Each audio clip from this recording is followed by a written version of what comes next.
7:15. This is the Brainerd Safety and Public Works Committee meeting. Two items on our agenda, the first of which is consider removing park maintained flagpoles, and Public Works Director Habegors. Thank you, Mr. President. And last time we met, we talked about the 5 maintained flagpoles in the downtown area. I met with Troy, our park maintenance foreman, and he came up with a great idea. He found a device. There's pictures on there too. Sean, if you can go scroll down, I think there's some pictures indicating that regarding that actual device, where he was able to install this device and make it mendable in the sense that a staff person can lower and raise the flag. And it was just really a good device that he was able to show up there. It's on our staff report, I'm sorry. And so it's a device that he was able to find and install himself. And so it was a great maneuver, and I just commended him for that. And now just seeking direction regarding the actual removal or consideration for the other 4 flagpoles on Front Street.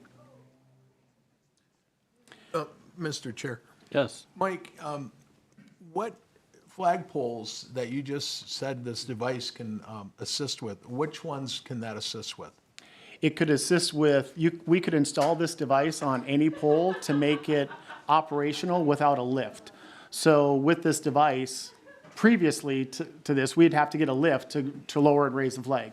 With this device, it's just like a pulley that you can lock, and then staff can lower or raise the flagpole at normal height when you're standing on the actual sidewalk. And this is something you move as you need it to each pole? It's portable? If we so choose. We just did one for sure to give direction, asking for direction from council. I know the American Legion on Front Street has, all the blue on that flag is private flags, and the red are, the 4 that are downtown. So if I'm not mistaken, your recommendation on this is to, if I'm not mistaken, I can't remember, is it to remove the 4 on front? That was one option, yes. Okay. Is this particular device mentioned in the recommendation? Did I miss that? Well, we were just going to seek bids to have that installed, but Troy was able to find a device to do it for very little money at all. There's no information then on what you just described in our packet? Correct. Okay, thank you. That's all I have, Mr. Chair, for now. Any other questions of staff? Got it. Yeah. The other note is the actual lighting. Because the flagpole on Laurel and 7th Street is right next to a street light, it provides ample lighting for night visibility, and so that flag is well lit up at night. All right, thank you. So I had a couple of questions, or at least comments. I may have misunderstood, but when we talked about this last time, I was under the impression or misimpression that we were going to remove the flags only in the winter time. I thought there was a seasonal aspect to it. And it looks like I was either mistaken or, but that's not mentioned in the recommendation. If that's the case, I guess I don't support removing them. I want to have the ability to lower them and raise them, properly light them. But to me, not having the ability to lower them, I don't want to throw the baby out with the bathwater and remove the flags altogether, I guess is my concern. And now this is new information we're hearing about this kind of the device that was, is the device able to be installed on each pole, or is it a device that goes around to each one? I guess that was. We would install this device to each pole if the council so chose to do that. Sean, can you pull up the map again? The one on Front Street, there's 4 there, and whatever the council would like to do. It is, going down on 371, the business route. Those 2 on that route would be nice to see. But again, whatever the council would like is. What's the price of this device? Very minimal. It was under $50. It's mechanical, right? It's a mechanical device? Yes. Okay. It's with a ratchet you put on, and you can just ratchet. It's very simple. And it would prohibit the public from tampering, and it would sound to me like that might be the solution. Correct. A person with a couple tools could do it, but again, anyone with some tools and the motivation could, do anything that they would like. And But how many of these would we need? we would need to get 4 more. 4, okay. Any other questions or discussion? Otherwise, Well, I guess it sounds like we have new findings that make this, make our current packet. Do we push this off for a month and then make a decision, or are we asking for new direction now based upon the new Right. devices that we Right. found? And then with the other 4, we would have to get lighting. I believe the only one that has proper lighting is on Front, and I think that's 8th Street, is the only one that has proper lighting. The other 3 flagpole, we'd have to, electrical wires and. There's a lot of companies that make a solar unit that attaches to the top of the flagpole. It stays up there by itself, lights the flag. Right. What's our cost? Do you have any idea for this? No, we have not researched that. maybe we bump it to the next I'd meeting. move the direct staff to come back with the price for everything, the mechanical device, and then any electrical need for the lights, for the flags that we'd want to, for all of the remaining flags on Front. 3 that, Can we direct staff, Mr. Chesak, from this? we got to make a motion, that's what I did. Well, okay. So My a motion is to direct staff. Second. Thank you. Motion and second. Any discussion? Hearing none. All those in favor say aye. Aye. All right, thank you very much. And our next and last item is discuss assessment methodology for improvement 2314. And Public Works Director Habagorst again.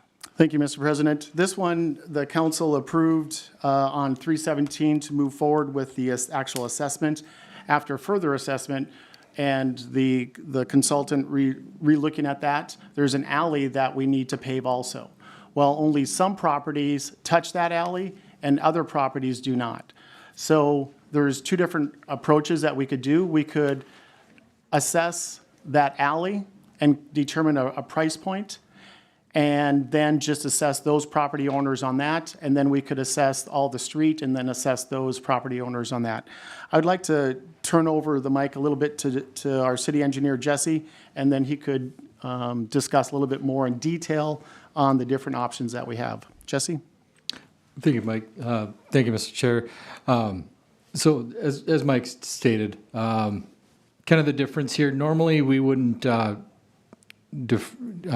deviate from our normal practice where we kind of lump all the street costs for a project all together and then divide it by frontage. Here it is a little bit different because of the alley paving.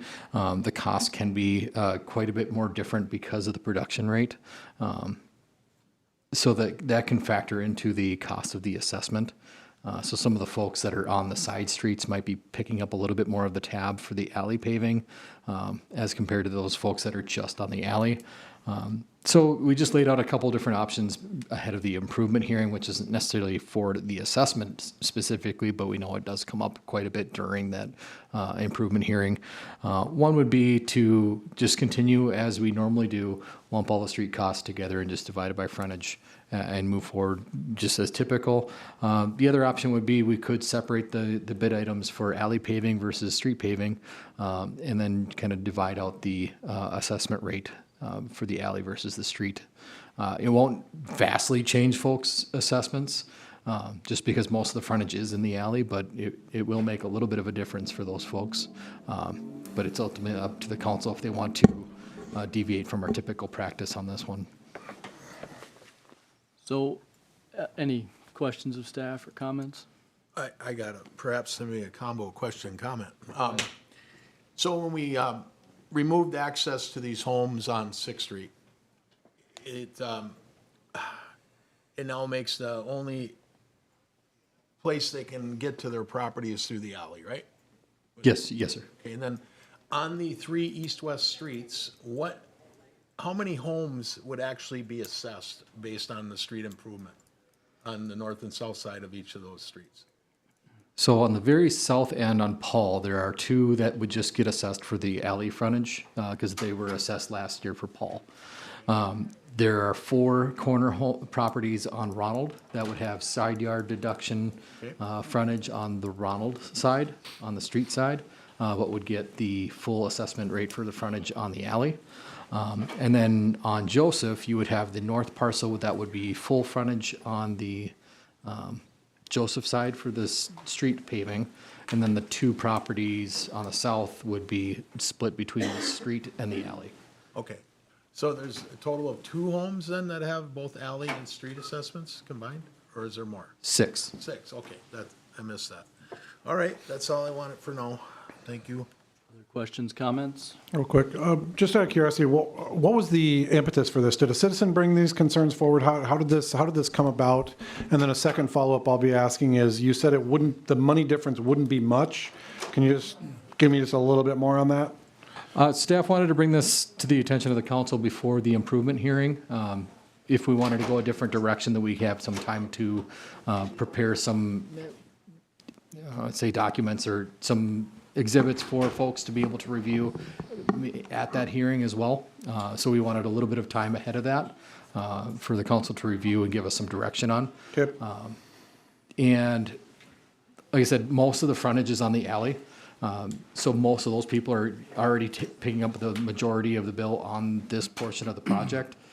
Really what it would be if you were to go and separate the 2 items, the folks that are on the, that'll have 2 sides. So the ones that are Right. on Ronald and Joseph would see a little bit less of the assessment, and the ones on the alley would be a little bit more of the assessment because they're picking up a little bit more. Right. It's not gonna be vastly different. It'll be just a little bit slightly different.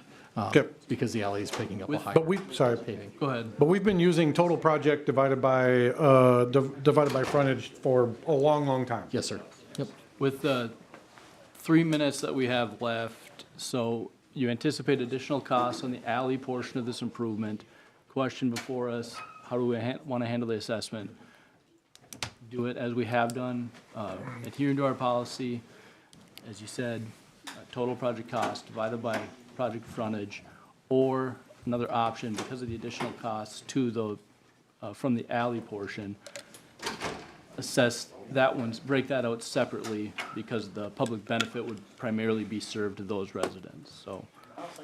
Yes, sir. It's a little bit of more of a unique project compared with other ones, so we wanted to ask that question. We got yes, you may, 2 minutes. Okay, and so if we're you on the weren't meeting. gonna do the alley, Jesse, how much would the people that are only, with frontage on the alley, they'd still be assessed for these street improvements, correct? Yes, sir. Okay. Questions, comments? Otherwise, be ready to entertain a motion. I'll make a motion to move ahead with the traditional system of the total project lumped together divided by frontage, as we've done in the past. Second? Motion and a second, any discussion? Hearing none, those in favor say aye. Aye. Those opposed, same sign. Motion carries. All right, thank you very much, we'll adjourn.